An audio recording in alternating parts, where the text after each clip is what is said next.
इस कहानी की शुरुआत में हम लोग एक खूबसूरत लड़की को अकेले सोते हुए देखते हैं। जब ये लड़की गहरी नींद में थी तभी कोई इसका ब्लैंकेट खींच लेता है, जिसकी वजह से इसकी आंखें खुल जाती है। जैसे ही वो चेक करने के लिए उठी तभी कोई उसके बालों को पकड़कर उसके सर को तकिए में पटकता है। ऐसा करने वाला कोई और नहीं बल्कि खुद उसका बाप था। लड़की अपने फादर से पूछती है आपको क्या हुआ, लेकिन वो कोई जवाब नहीं देता और वो अपनी बेटी के जिस्म पर गंदी निगाहों से देख रहा था। अब वो अपने चेहरे को अपनी बेटी के सामने लेकर आता है और वो बोलता है मेरी बेटी कितनी बड़ी हो गई है। ये लड़की अपने पिता की इन बातों को सुनकर बहुत डर जाती है। अब ये आदमी उस लड़की के बालों को छोड़कर उसके चेहरे को छूने लगता है। लड़की डर के मारे रोने लगती है। उसे जरा भी समझ में नहीं आ रहा था कि उसके साथ क्या हो रहा है और तभी उसके फादर यहाँ से चले जाते हैं। जैसे ही अगली सुबह होती है हम लोग लड़की के माँ को खाना बनाते हुए देखते हैं। इस लड़की का नाम मैरी है। मैरी यहाँ पर बैठे बैठे ये सोच रही थी कल रात को मेरे साथ जो भी कुछ हुआ क्या मुझे वो सारी बातें अपनी माँ को बतानी चाहिए। तभी उसकी बहन और उसका छोटा भाई दोनों नाश्ते के टेबल पर आते हैं। कुछ ही देर के बाद में इन लोगों के फादर भी यहाँ आकर बैठ जाते हैं और यहाँ आकर वो ऐसा बिहेव कर रहे थे जैसे कल रात को कुछ हुआ ही ना हो। मैरी मन ही मन में ये सोचती है कल रात को तो ये मुझे बहुत बुरी निगाहों से देख रहे थे, लेकिन अभी ये इतने नॉर्मल कैसे हैं। इसके बाद मैरी टेबल से उठती है और यहाँ से चली जाती है। तभी उसकी मदर यहाँ आकर खाने को जोर से टेबल पर पटकती है। यहाँ पर मॉम बहुत ही अजीब तरीके से खाने को खाती है, जैसे कि उन्होंने महीनों से खाना नहीं खाया हो। मॉम को ऐसी अजीब हरकतें करते हुए देखकर उसके बच्चे डरते हैं। तभी उसका बेटा भी खाने को उगल देता है और कहता है खाने में बहुत नमक है। तभी मॉम उसी खाने को उठाकर पागलों की तरह खाने लगती है। आखिर इस फैमिली के साथ में इतनी अजीब घटनाएं क्यों हो रही है। असल में इस फैमिली ने जब से एक नए कॉटेज में शिफ्ट किया है तभी से इनके साथ में अजीब सी घटनाएं हो रही है। इनके पड़ोसी कभी इनके आंगन में कोई अजीब सी स्टैचू लगा देते हैं तो कभी कोई उनके घर के सामने मरा हुआ जानवर लटका देता है। वहीं फादर हर रात को अपनी बेटी के साथ में अजीब सी हरकतें करते हैं। इसके अलावा मॉम भूखे भेड़िया की तरह खाने को खाती है और अपना खाया हुआ खाना अपने बेटे को भी खाने के लिए देती है, लेकिन बेटा इस खाने को खाना नहीं चाहता और वो अपने पिता की तरफ देखता है। वो कहते हैं अगर तुम इस खाने को खाना नहीं चाहते तो मत खाओ।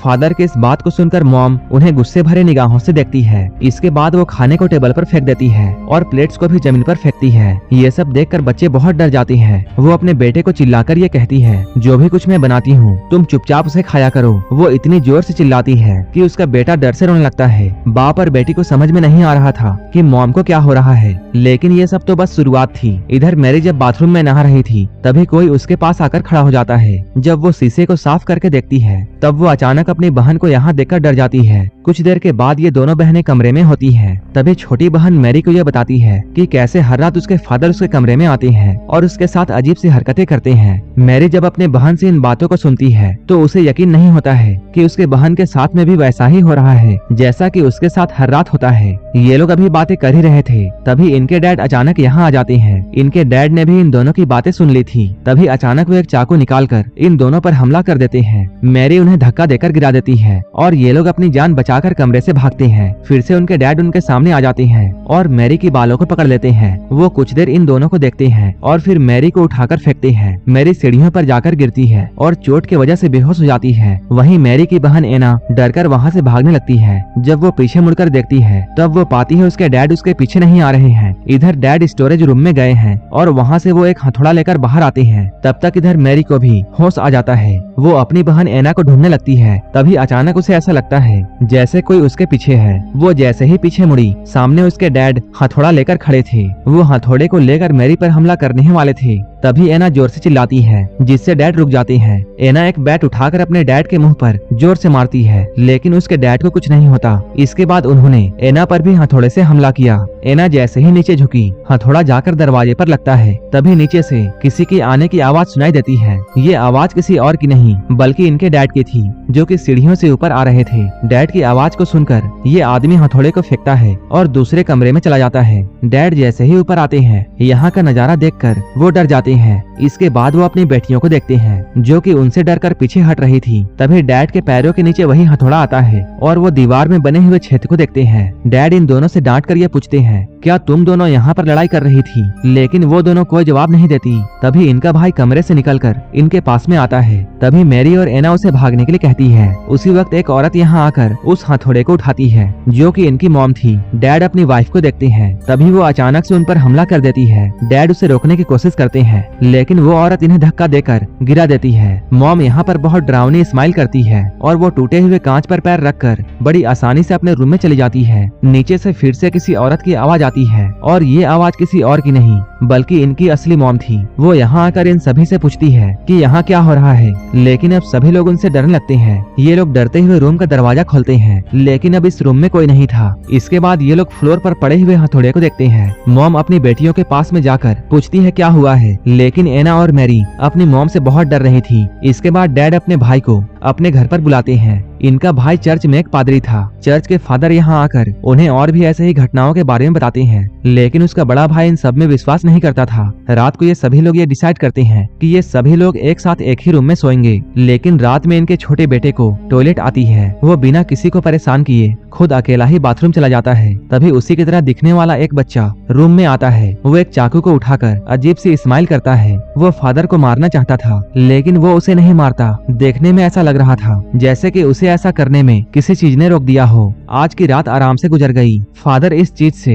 अकेले नहीं लड़ सकते थे, इसलिए उन्होंने अपने सीनियर्स से मदद मांगी। सीनियर्स आपस में बैठकर बातें करते हैं कि आखिर उस घर में क्या चल रहा है। अब ये सभी लोग वहां जाकर प्रार्थना करने का प्लान बनाते हैं। ये सीनियर फादर इस काम में बहुत माहिर थे। फादर अपनी टीम के साथ में शाम में वहां जाने का प्लान करते हैं। अब ये लोग उनके घर जाने के लिए निकलते हैं, लेकिन रास्ते में एक कौवे ने उनके गाड़ी पर अटैक कर दिया, जिसके वजह से उनके गाड़ी का आगे का शीशा डैमेज हो जाता है, जिससे गाड़ी का बैलेंस बिगड़ा और गाड़ी एक गड्ढे में जाकर गिर गई। वहीं दूसरी तरफ हम लोग डैड को देखते हैं, जो कि अपनी बेटी मैरी को बेड से बांध देते हैं। वो उसे समझाने की कोशिश करती है, लेकिन डैड कहते हैं इन सबको ठीक करने का बस यही तरीका है। आधी रात में फादर खून से लथपथ होकर इनके घर में आते हैं। वो इन लोगों को ये बताते हैं सभी फादर्स मारे जा चुके हैं, इसलिए अब जो भी कुछ करना है हमें ही करना होगा। यहाँ पर मैरी को बेड से बंधा हुआ देखकर फादर अपने काम को करना चाहते थे, लेकिन उन्हें अकेले डर लग रहा था, क्योंकि लास्ट टाइम जब उन्होंने ऐसा करने की कोशिश की थी तब उस शैतान ने फादर के सारे फैमिली मेंबर्स को मार दिया था। इसलिए उन्हें यह डर था कि कहीं फिर से ऐसा ना हो जाए, और अगर ऐसा हुआ तब वो अपने भाई के फैमिली को भी खो देंगे।